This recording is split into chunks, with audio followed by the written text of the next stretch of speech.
That for me, that was the highest form of hospitality I'd ever heard of. Like, forget about making drinks or being good to your customers. Like, if you are risking your life and taking a bullet to protect complete strangers just because they're staying at your hotel, what higher form of hospitality is there? There's none. It's like, I want to go and learn from these people. I need to go and meet these people.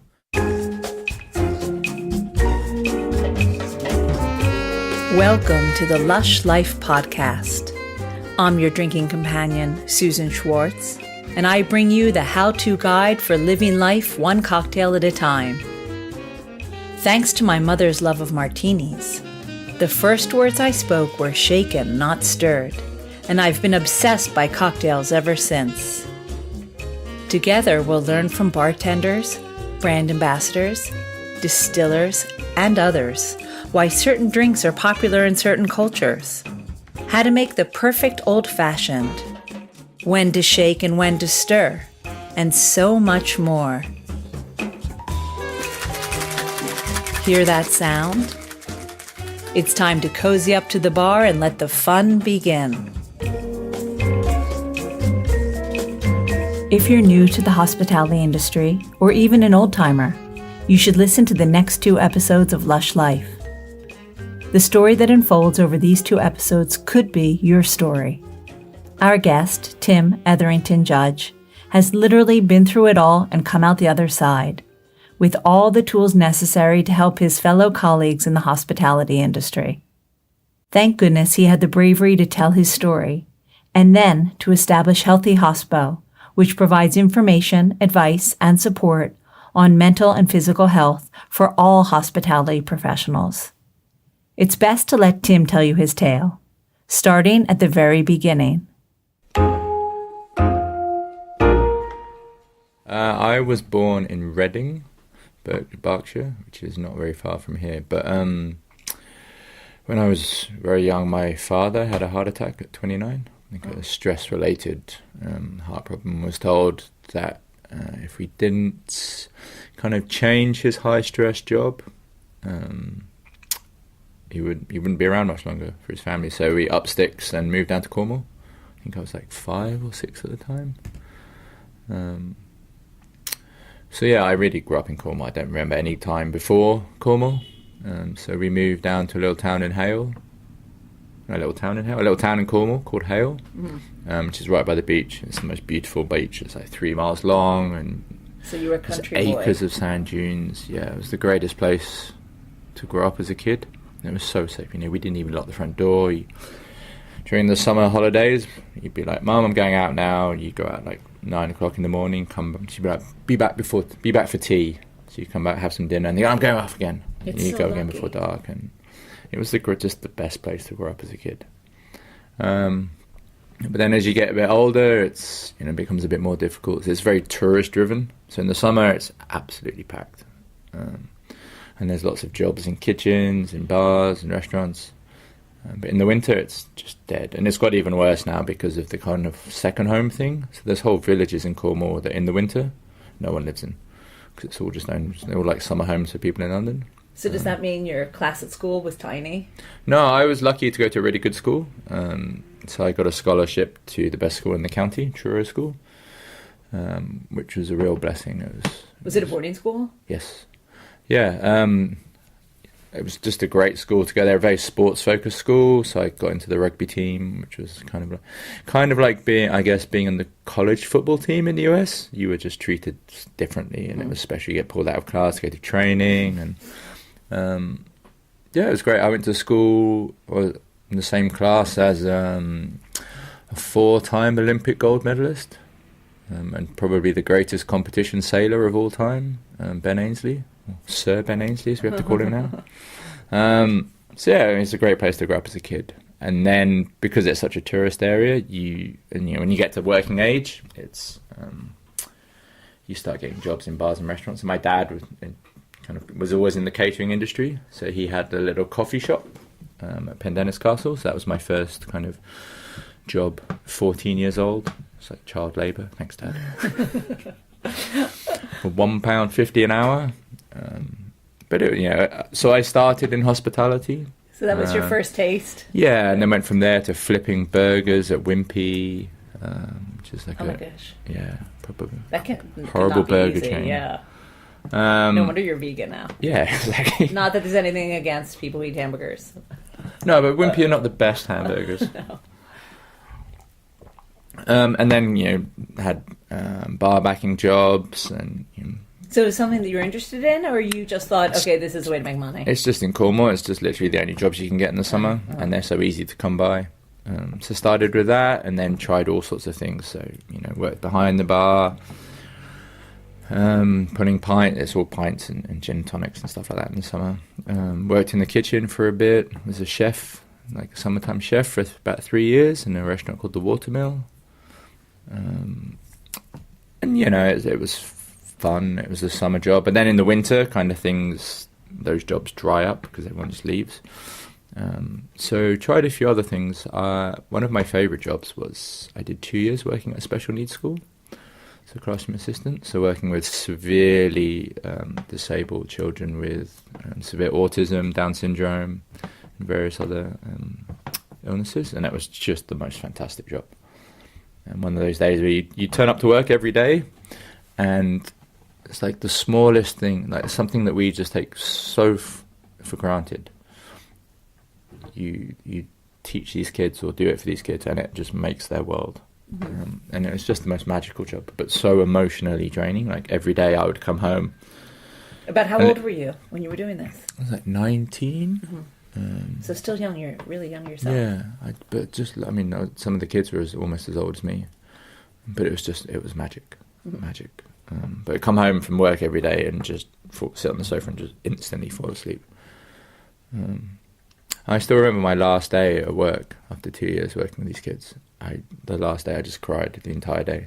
It was so magic. They must have missed you too. Yeah, I missed them magic. Unfortunately, I don't think any of those children will still be alive, which is the sad part. But it's not about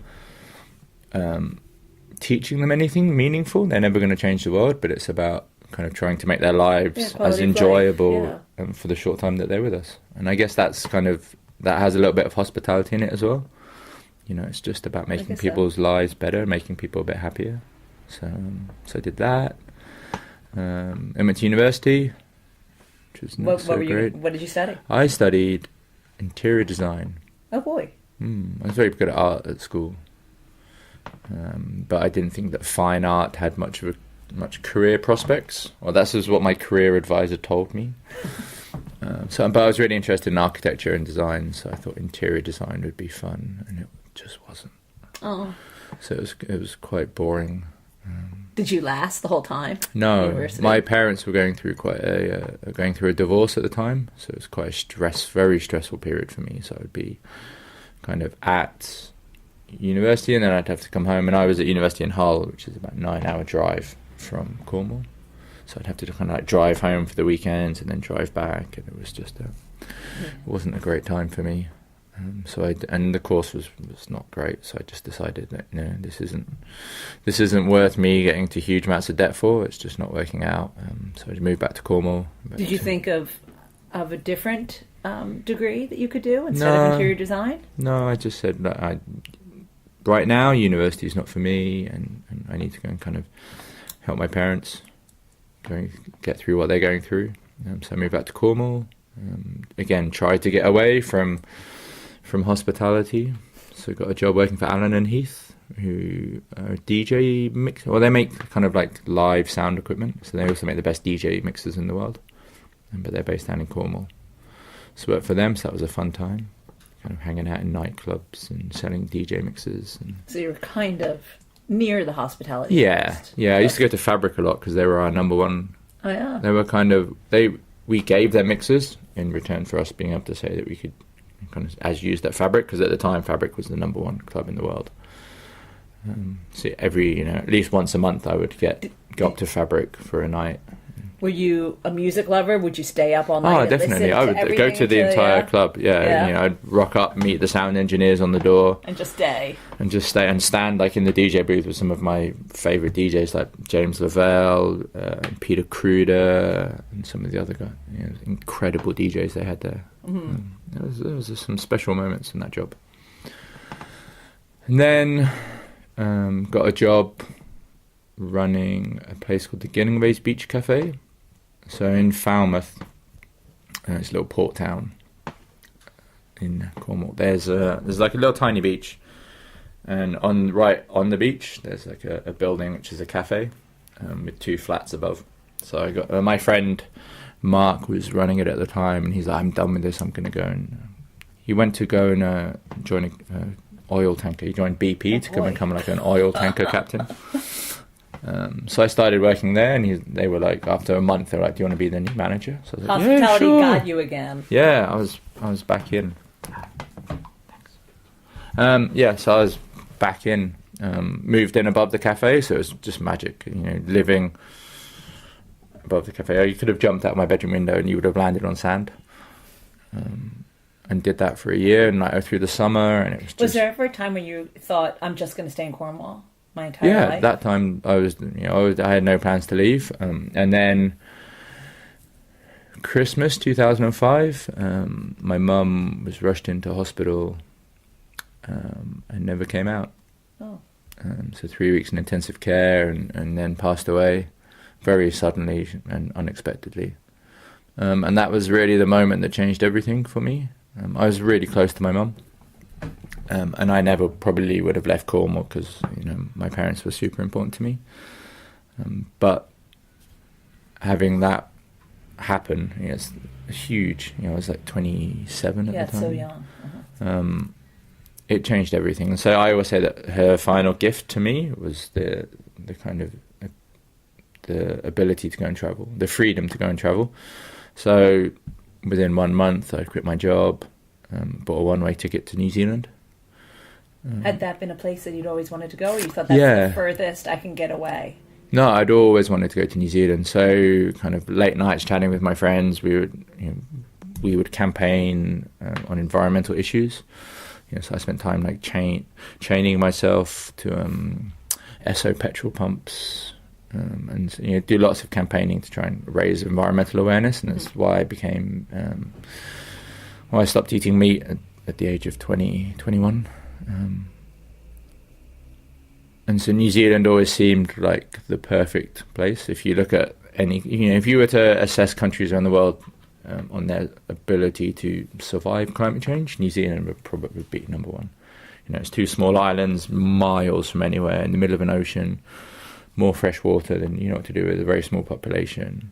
Super fertile land. Said, if things go bad, go to New Zealand. Yeah, exactly. That was my grandmother. Your grandmother was a wise lady. Yes, she was. So I moved to New Zealand, and it's the most magical country. I love it. Were you always thinking, okay, I know I can work as a bartender in this world? Yeah. Anywhere. So it was one of my goals to kind of go there and become a cocktail bartender, because at the time I was running this beach resort in Falmouth, and one of the things we decided to do was it was the summer, and we thought, hey, cocktails, let's do some cocktails and put them on the menu for the summer. So I had, funnily enough, it was the Diageo brand ambassador who looked after kind of London, but also because he was from Cornwall, so he looked after Cornwall as well. So he would come down occasionally. So he popped in one day and worked with me to make a cocktail menu. It was the days of, there was a Cosmopolitan on there and a chocolate martini, and it was those kind of days. But I loved it, and all the other staff were scared to make the drinks, so I ended up making most of the cocktails and just fell in love with making drinks for people. Did you find that the clientele was up for all those drinks? Yeah, we didn't sell very many. Uh-huh. But it was more during the summer when the people from outside of town came down. Mm-hmm. But it was fun, and people really liked them, and I really enjoyed making them. So when I moved to New Zealand, it was kind of one of the ideas I had was to go and work in a proper cocktail bar. So I spent 3 months just traveling around. My friend Dave had recently moved there, so I went to stay with him in a place called the Coromandel, which is it's magic. It's just the most beautiful spot. Had you done any research on these cocktail bars in New Zealand? Not or really. You just were going to go and find it was just a spur of the moment, needing to get away, and this was the idea. So decided to move to Auckland, after 3 months, and then got a job at Sky City, which is the biggest casino in New Zealand. That's where the Sky Tower is, which is the tallest building in the Southern Hemisphere. Got a job in their cocktail bar as their assistant manager, but it was a flair bar, so it was you used all your athletic prowess to swing those bottles around. I was a lot less athletic back in those days. Your rugby days. If I showed you photos from my New Zealand days, I was considerably larger than I am now. Had you ever done flair before? No, never. So it was exciting. High, what's the learning curve for that? Oh, it's hard. You just practice 4 or 5 hours a day and then go to work. So, we would meet up as a team in the park and throw bottles around and try. And I was never very good, but I kind of enjoyed it. What I enjoyed a lot more, though, was working in a super busy bar. So Thursdays were pretty busy, and then Friday and Saturday nights you'd be 3 deep at the bar for 5 hours, and there was no stopping. And it was just how fast could you get drinks out, and it was a great team. Such a change from Falmouth, I am sure. Oh, definitely. I mean, the cafe got really, really busy, but it was a different kind of busy that you would just have a queue out the door the whole day, and it was more the systems that were holding them, hand making coffee and all that kind of stuff. But so working in a super busy bar where it wasn't so much about the quality of drinks, people just wanted drinks. There was a DJ playing, and you just had to get drinks out as quickly as possible. And that taught me a lot as well about how to work fast, about efficiency of movement, about setting stations. Did that for a year, and then this guy called Jacob Briers walked into the bar one day. I had no idea who he was. This is this strange Kiwi man with a huge smile and a big laugh. And started to talk to me about a cocktail competition. And I was like, I didn't even know there were such things as cocktail competitions. And he's like, yeah, we do this competition called the 42 Below Cocktail World Cup. Oh, yeah. So, he said, if anyone from the bar wants to enter, hey, why don't you can enter as well. Were you ever making your own drinks then? I'd made one. Recipes, I mean? Yeah, I'd made one. There was a festival called the AK07, a big Auckland-wide arts and music festival. So I did their signature drink. I just moved back to Cornwall, and I was unpacking some old stuff from the house and found the poster from that drink. But no, not really. It came naturally, though. I'll just throw these things together, and this is my drink. Yeah, I don't really know what I'm doing, but this seems okay. Tastes good. Yeah, it was very simple. So then the man walked into the bar. Yes, and Jacob walked in and gave me this flyer for the Cocktail World Cup, and it caught my interest. So I decided to enter, and then spent 3 weeks kind of coming up with a drink, which was a clarified Bloody Mary, essentially, in a martini form. And went to the first competition. So you submit your recipe first, and then they pick their 10 favourite recipes, and then you go to a kind of an event. So made the top 10, and was like, oh my God. And then turned up at the event, and there's all the top bartenders from Auckland. These guys, oh my god, there's Jamie Lawton. He's really good, and it was just it was quite intimidating, and I was so nervous, because they held it in a private apartment or a suite at the Hilton Hotel in Auckland Harbour, and there were guests there, and they set up a little bar. 42 Below knew how to throw a party, and I don't think I've ever come across a brand that knew how to throw a party as well as 42 Below. And I was just so nervous. They had a bar, so I'll just have a drink to settle my nerves. And oh boy. 3 or 4 more, and went on stage and managed to make the New Zealand team. Oh my gosh, fantastic. So it was me and a guy called Simon McGorum who were picked as the top 2. And we got to represent New Zealand at the global finals, which were held in Queenstown, New Zealand. And it was the maddest competition.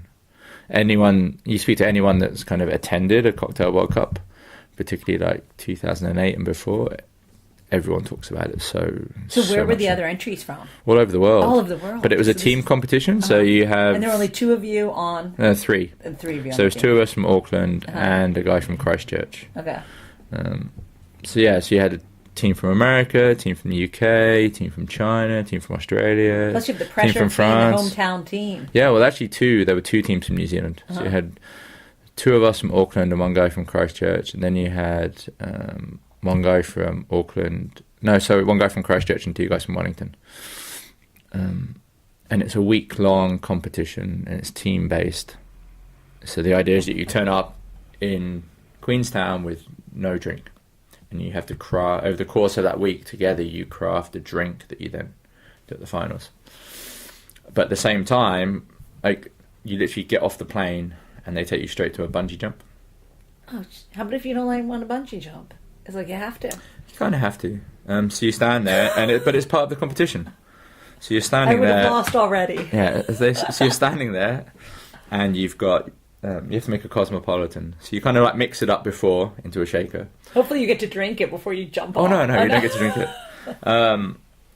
So they tape like a martini glass to one hand, and then you tape the cocktail shaker to the other hand. And then just before you go, someone fills it with ice and puts the top on it for you. And then you jump. And then as you're kind of like getting to the end of the jump and it's starting to slow down, you shake, you drink, and then you hang it. And you have to try and pour it into the glass. And in the boat is the judge, who's kind of waiting there. Then a guy with a big stick just hooks you and pulls you in. And then you have to hand them the martini or the cosmopolitan. And some guys took it so far that they had like a little bit of orange peel and a lighter tucked into their socks. As they hand it, they go like, wait, and they pull it out, and whilst hanging upside down after doing a bungee jump. And that's the start of the week, and you're just like, I guess you can get through that. You can get through anything. Yeah, and they flew us to the top of the Remarkables, which are the mountains in Lord of the Rings, and they do like a mystery box challenge up there, and you're just like, it's just the greatest competition ever. But, you know, some of the people I met there have just become lifelong friends. Oh, I was like, did they fall by the wayside? Like, no, yeah. Everyone pretty much lasted. Yeah, everyone lasts, and there's some amazing stories, and you just made friends for life. It's definitely a bonding experience. Oh, definitely. You know, and some of the people in my year, you know, like Richard Hunt, who's now the owner of Mint Gun Club, David Cordoba, who went on to become the global ambassador for Bacardi, and just so many other, like, just great people there. Leanne Davidson. Who else was? There's just too many to count. You know, Angus Winchester was the judge, and it was just, yeah, that was my kind of entry into cocktail competitions, and it made me realize that, oh, maybe this is something I can do. Entered a lot more, won quite a few. Went to Jamaica with Apton Estate, which was an amazing trip. In 2000, and then got a job at a little bar. Did you think then this is more than just being a bartender? Yeah. This could be something. This could be a real career. Yeah, like more of a career than just going from bar to bar to bar. Definitely, and I was lucky enough. So when I was working at Sky City, there was a little bar at the bottom of the hill called Sweet, and it was open till 5 a.m. and it was like the cocktail bar that all the bartenders went to. It was the hangout. So I would go and drink there all the time, and I would just get bugging the owner, like, hey, I really want to come work here. I want to come and work and make, you know, really good drinks and work in this bar. And eventually he said, oh, go on then, all right. So I started working there. After about a month, became the manager. And that, I think, was it easy to leave? Yeah, it was super easy, because this is the place I wanted to go, and you know, it was to take the next step. So yeah, took over there, managed to build still the best bar team I've ever worked with. There were kind of three of us behind the bar, or 4 of us behind the bar. So it was me, a guy called Chris Harrop, who's probably the best bartender I ever worked with. A girl called Chanel, and Tor Berquist, who now owns PS40 in Melbourne. And it was just magic. You know, one of those teams where you don't really talk to each other, but everyone knows exactly what's going on. You're helping each other out, make rounds. And it was just, it was none of this like backs or behind. Because you didn't need to say it. Everyone knew where everyone else was, and it was just the best team ever. But that was also the first bar that I had a breakdown in. Looking back at it now, I can look back and go, oh no, that's exactly what happened then. So I guess that was the kind of my first experience of How did that manifest burnout. itself? Bottle of tequila one night when I was in the bar on my own, and then having a massive stand-up row, smashing a few things, and just Physical just as a, well. a really, really, really bad time. So I guess that was because the bar was open till 5, and then you have to clean down. And when I took over as manager, it had the reputation as being the kind of lock-in bar. So bartenders would finish their shift, come down to suite, and then be a lock-in. So when I first started, you very rarely would you get home before the sun had come up. And quite often, you wouldn't get home till like 11 o'clock in the morning from work, and you'd start again at 3 or 4. It's just doing almost 100-hour weeks every week, and no sleep, and excessive drinking. So I guess Do you that think was. it was the drinking that kicked it off, or did someone say something? It was just a combination. Like the lack of sleep is from what I know now. That would have been the biggest contributor to it. But then you combine lack of sleep with terrible nutrition. Like I was at least probably about 25 kgs heavier than I am now. Yeah, I could show you some photos. I was a chopster. But the next day after it, did you think, "Oh my God, what happened then?" Yeah, I remember starting the tequila. I don't remember the end of the night. I remember getting home. I don't remember big chunks of what happened that evening. But I never went back to the bar. And that was kind of my first experience of the dark side of the industry. And then kind of after that was just a little bit lost. Went to work in a couple of other bars, but it was never quite the same. When you go from working at it was the number one bar in the city, and everyone, to kind of being. Did you leave it because of that? Yeah. I never went back to work. Oh, sorry. If it wasn't right for me, and then the owner was also like, "Look, you can't come back after this." Oh. He was very unsupportive. He was basically just like, "You did this, so go away, don't come back." And things could have been so different had he said, "Okay, I think there's a problem. Yeah, so we need to deal with yeah, this." exactly.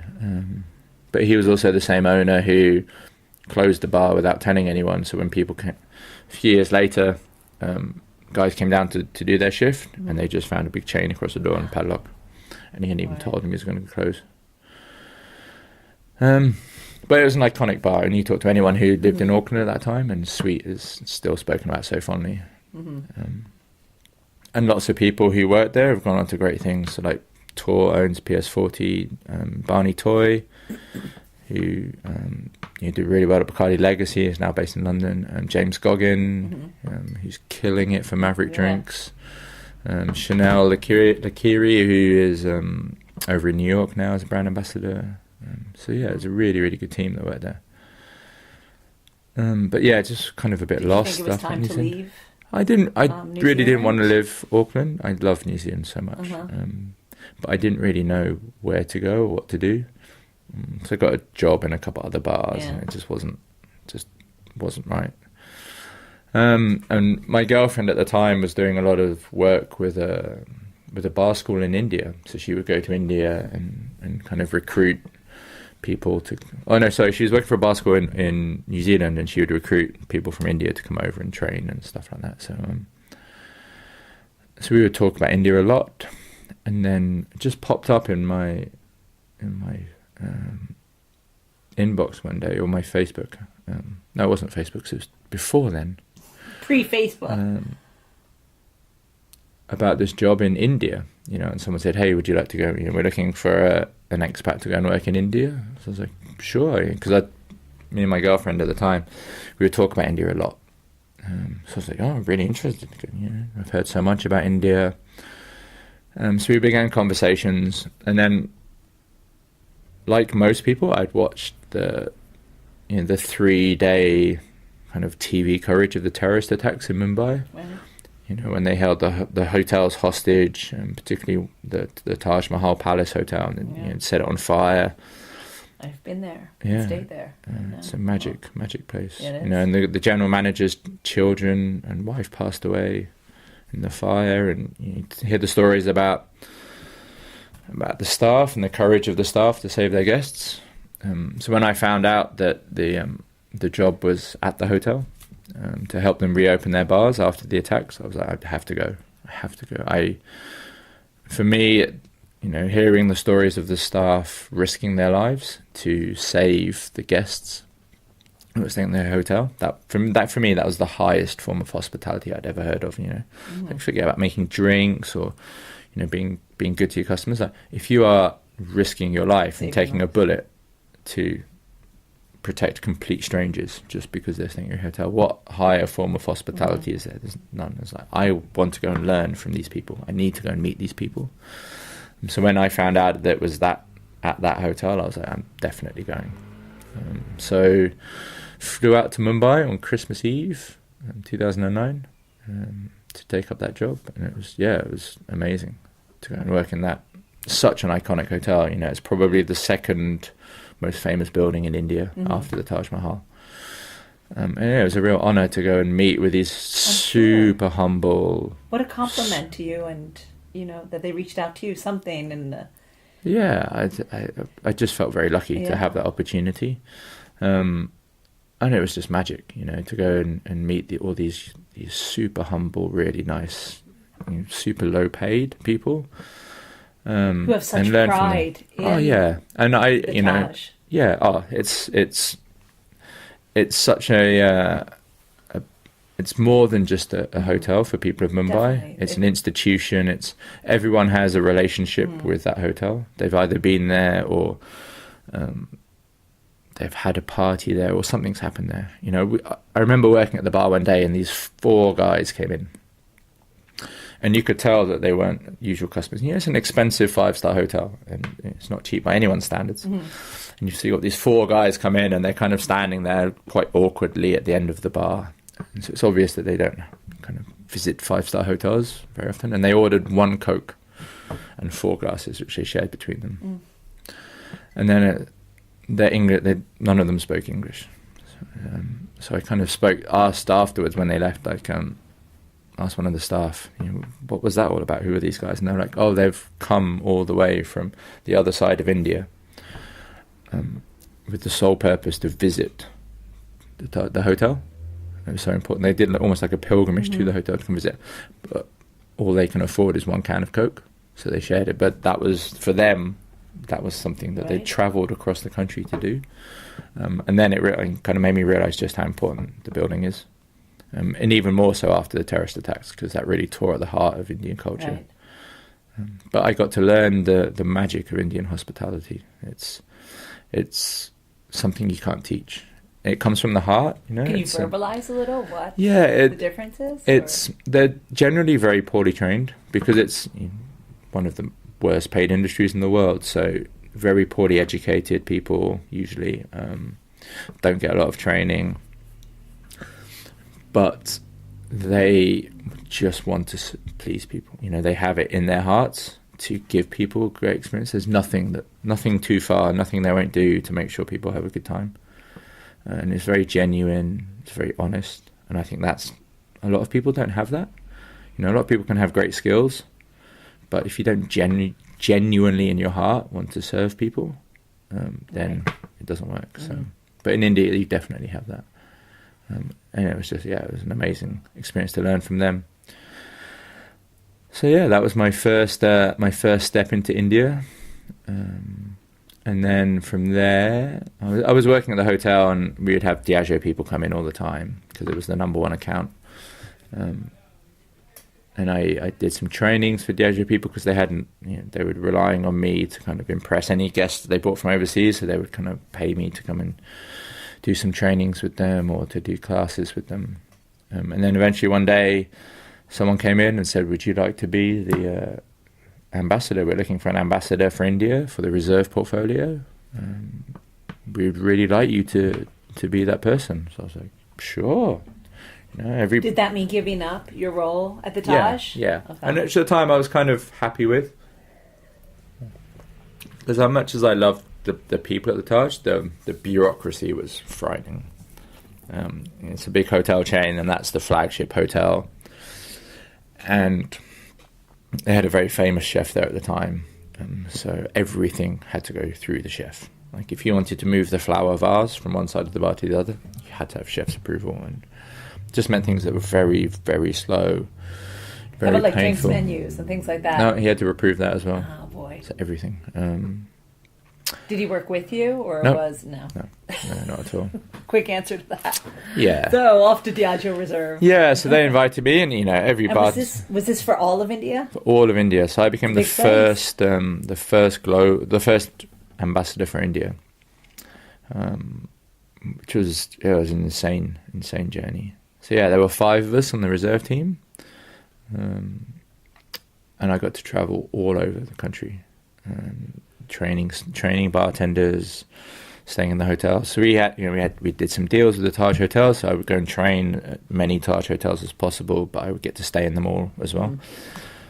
And India has the most breathtaking hotels in the world.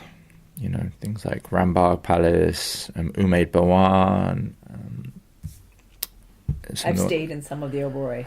Oh, the Oberoi's, I stayed at Insane. Amra Villas, Yeah. Raj Banya Villas. Yeah, One Amra of the Villas. best hotels I've ever been to. Just, it's incredible, the hotels in India, because They're they're uber luxurious. so luxurious, and particularly the Taj ones, because they're all ex-royal palaces, a lot of them. They have that other world level of historical opulence. And so how was the bar staff in them, though? Oh, terrible. Well, So you uniformly. really had to earn your pay. Yeah, they're so passionate though. Really keen. You'd turn up and they would all sit there and pay attention and ask questions and mega keen. I remember doing a training in Bangalore at the Taj West End, and we had we were setting up for the training, and these 2 young bartenders turned up like an hour early, and I was like, wow, you guys are so keen, and started chatting to them about stuff. So I said to them, oh, whereabouts are you from? Where do you work? They're like, oh, we're from Cochin.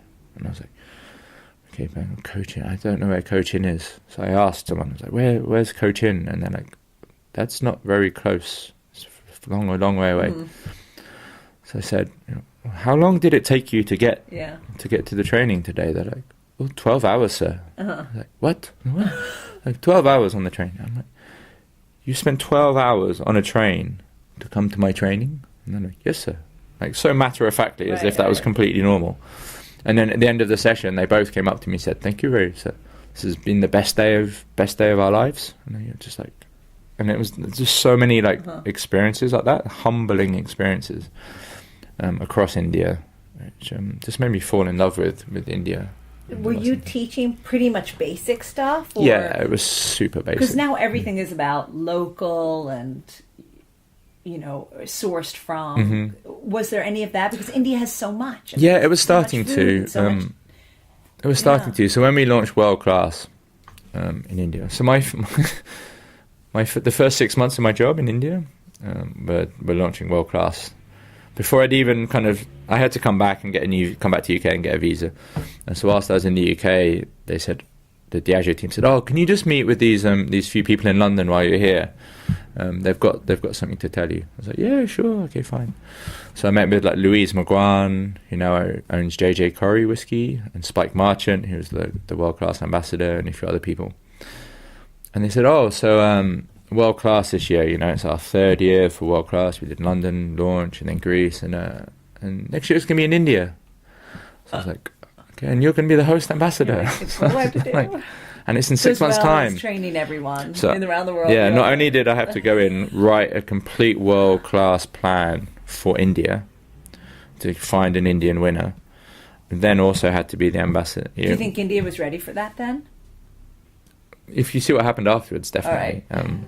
But then launch and do all, and you kind of be the guy on the ground for hosting the global finals. Yeah. So we launched World Class, and a lot of it was just super bad. We did it in 4 cities: in Mumbai, Delhi, Bangalore, and Kolkata.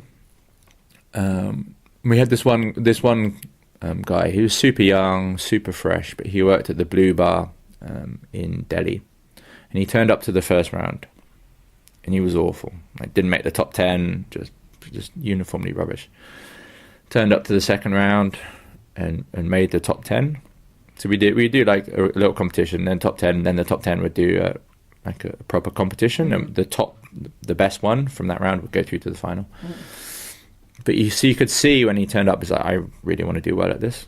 So he turned up to the second one and did a bit better, but it was still not great. And then turned up to the last round in Delhi and just blew everyone out of the water. And as you said, used like local ingredients, and it's just so much better than everyone else. Just instantly made the final. And then we had the national final, and he again smoked it, just beat everyone. So went on to represent India at the global finals in his hometown. Probably not the best, and so he was the first kind of Indian bartender that I spent a lot of time working with. So after he won the finals, part of the prize was I would spend 6 weeks training him to get him ready for the global finals. So every day I would every day I was in Delhi, I would go and see him, and he knew I was coming in. The bar wouldn't allow him any extra time off to go and train. So he though he was bringing so much attention to the bar. They don't, Indian managers just don't care about that. It's just beat the staff until they break. So we train him every day, and he would like to have to finish his shift, and then I would come in the morning. I would find him in the bar, and more often than not, he would just be sitting in a chair with a book in his lap, and he'd just be fast asleep. So he would literally have finished his shift and started reading to learn the books I given him, and read until he fell asleep. And then I would wake him up, and then be, okay, Tim, now we practice. The work ethic. Yeah, it was incredible. Yeah, well, his work ethic in particular. He's a very special man. Now, you personally, how were you feeling at this time? Did you have any more attacks? No, I was just so excited to be there in India. At that time. Did you ever think back to when that had happened? No. By the end of my time in India, it started to get to me again, and I had a few issues. But after we took him out to the global finals, and now he works in in New York's #1 Indian restaurant. So his dream was always to go overseas and be a bartender. Now he's like the celebrated Indian bartender working at Junoon in New York, and is like very much an integral part of the New York bar scene. So it's just like super duper proud of him. And then the next year we did the same, and we had a young guy called Devender Segal. Very similar story, but we took him to Rio to represent India there. He now is the bar manager at 8.5 Auto de Mezzo in Hong Kong. And it's the only 3 Michelin-star Italian restaurant outside of Italy. But he is a Bacardi Legacy finalist. He won the Global Hanau gin competition, and it's just one of the best bartenders I've ever come across. And so to see those 2 young guys come out of the kind of small Delhi bar scene and go on and do incredible things around the world and become like really great international bartenders is one of the proudest moments of my career. And I'm sure they influence so many Indians. Oh, definitely. No, they both go back and do trainings there, and they are like icons to the local bar scene. It was funny, I went back to India a few years ago to judge World Class, and the round in Delhi just blew my socks off. Because when I left, it was really just very bad. Lots and lots of passion, but not a lot of skill. And then I went back to judge the World Class finals in Delhi, and it was the complete opposite. Like, so skillful bartenders, all using local ingredients, homemade bitters, homemade, and it was just mind-blowing. I think, like Thailand, maybe, India just has, every part of India is has a different cuisine. Oh, definitely. So you get 10 bartenders from India. There's no way they're doing the same thing. No, exactly. They all have different locally sourced things, and God, it must be incredible. I would love to be a judge in India. Yeah, it was just mind-blowing. So many fruits that you've never seen, and they all... It's hard to compete with them. Definitely. And once they... Especially the smaller countries don't have as much. I think definitely once the Indian bar scene starts rolling, and they get over the problems with their import duties and their bureaucracy and all that kind of stuff, it's just they're gonna smash it, because Indian food is so well known and so well loved, and the flavors are so iconic, and they have so much. But yeah, by the time my kind of 3 years in India was up, I was starting to kind of really spiral down again. You did all of that in just 3 years. That was a lot. No wonder. A lot going on. It was an amazing time. But India takes a lot from you. It gives you a lot, but it also takes a lot. It's an incredibly hectic, noisy place. Like, people complain that London is noisy. It's nothing compared to Mumbai. No, I went to a wedding 6 kilometers away. It took us 3.5 hours to get there from just within Mumbai. Mm-hmm. Yeah, the traffic is just... You've never seen... If you've never been to India, you've never seen anything like it. It's, and the pollution and the noise and the smells and the overcrowding and just the things that you're faced with on a daily basis. Just like walking to the shops, you'll walk past rotting animals and smells that make you want to gag. You might walk past a dead person just lying in the street, rats everywhere. But at the same time, you have those wonderful smells of incense, the best food in the world, super humble, lovely people. So it gives you a lot, but it also takes a lot. And by the end, it was taking too much. And so did your next did your next step also pop up in your inbox? Yeah, no, literally. Your inbox. Yeah, I sent an email to the global commercial head of reserve, saying, look, I can't do this anymore. I'm going to quit my job in India. Blah blah blah. He was like, give me 5 minutes. So he called me up 5 minutes later and said, right, I'm going to create a job in Africa. We want to have an ambassador in Africa. So I said, okay, great. So I want you to apply for it. I'm not going to give it to you. You've got to go through the whole applying process, but I want you to apply. So I applied for that. Did you ever think, though, I need to go back to Cornwall for some peace and to hear the waves? Or you still wanted to just keep going? Yeah, I still wanted to keep going. And at the time, I'd always lived by the ocean. So Cornwall, I lived very close to the beach. Auckland is surrounded by the ocean. Mumbai, you could see the ocean from my window. Although I would never want to swim in that ocean. And I was originally told that the Africa job would be based in Cape Town. So I was like, oh my God, Cape Town. Right. By the beach again, one of the most beautiful cities in the world. Amazing. You said originally, so I know that's not to come. No. Those hopes were dashed on the rocks. So you made it through the application process. Yep, so I made the application process, got the job, and then found out it was based in London. We're stopping here midway through Tim's journey until next week. Already his career has had incredible twists and turns, and more is yet to come. If you're a bar owner and one of your staff is having trouble, please seek help at healthyhospo.com. We've been talking so much about India that I asked Tim to give us a cocktail of the week with some Indian flair. So now it's that time. Our cocktail of the week is the Chill Your Chai, which Tim created for Art Restaurant in Mumbai. It's great for a party, so I'm giving you the recipe to serve your whole summer do. You'll need 1 liter of vodka and 1 liter of water, 20 Gs of golden tip Assam tea, and 1.5 Gs of masala chai. Brew the 1 liter of water with the teas for about 10 minutes. Add the vodka and leave it to cool. Next, you'll need 300 milliliters of full cream milk. Heat the milk in a pan until it's close to boiling. Remove it from the heat and add to your masala chai vodka mix. Then allow that to stand for 30 minutes. Add 8 grams of 15% citric acid and gently stir to begin the curdling process. Leave that to stand and gently stir it every 10 minutes for 1 hour. Then leave it overnight. The next day, strain the mix through a muslin cloth and 2 coffee filters. Do not try and push the mix through the filters, as you will ruin the entire process. Then finally, pour 150 ml of what you just made over ice and strain into a chilled glass. Then garnish with a local flower.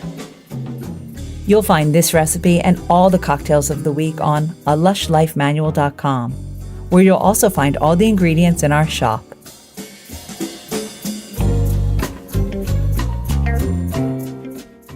Next week, we find Tim with 1 foot in London and 1 foot in Africa. Non-stop travel, no rest, bad food and drink choices, all led to what were life-changing events for Tim. Come back then to hear the rest of his story. Again, if you're in the industry and see someone who needs help, please go to healthyhospo.com. Until next time, bottoms up.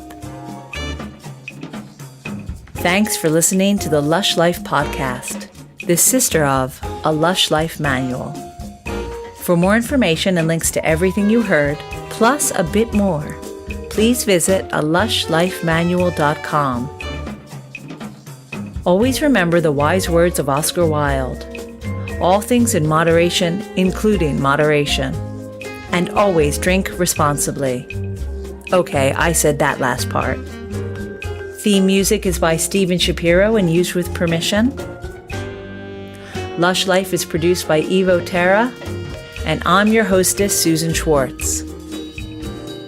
I'll see you at the bar.